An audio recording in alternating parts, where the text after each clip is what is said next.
마스터 바부가 बबे खथायाव दोनखो? आंनि खथायाव। मा? बापरे, माखौ एसेबां गोमोहाबखो? सोर खिथाया नोंनो सिख्ला मानसिनि खथायाव बेबायदि सेंग्रा मानसिखौ दोननो? आंनि गोसो, आंनि खथा, नोंहालाय मा अरजादों? फाग्लासो जागोनलै। सिख्ला मानसिनि खथायाव सेंग्रा मानसिया मारै? उदैया बेलन बादि देरना फैबा आंनि खाथियाव दागाफैखा। नोंखौ आं दिनै अल' नोंखौ नै नोंखौ अल' आरोबाव नै आं नों हगार नै दिनैथ' गबाय नों आंसो बे खानायखौ मानो इसेबां स्टाइल खालामनानै लाखिदों बेखौ नों मा बुजिनो फालाय गोसो गोरबो मोदोम गेनजों हाजार हाजार लाख लाख मोजां मोनो आं नोंखौ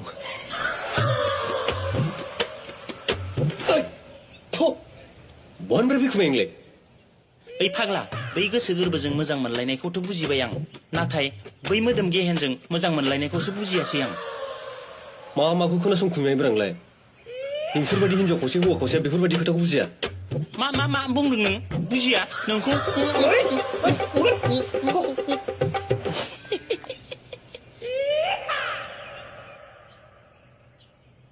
A for apple, B for ball, C for cat, D for dog, E for elephant.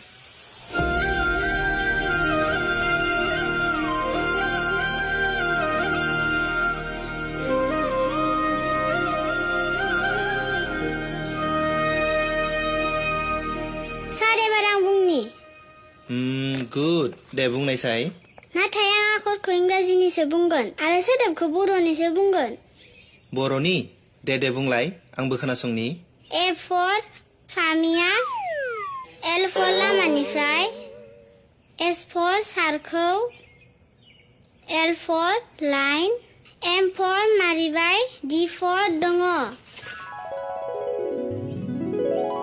थैनो रोङै गथ' नोङो नै नोंखौ नों दायोसो मोनगोन र'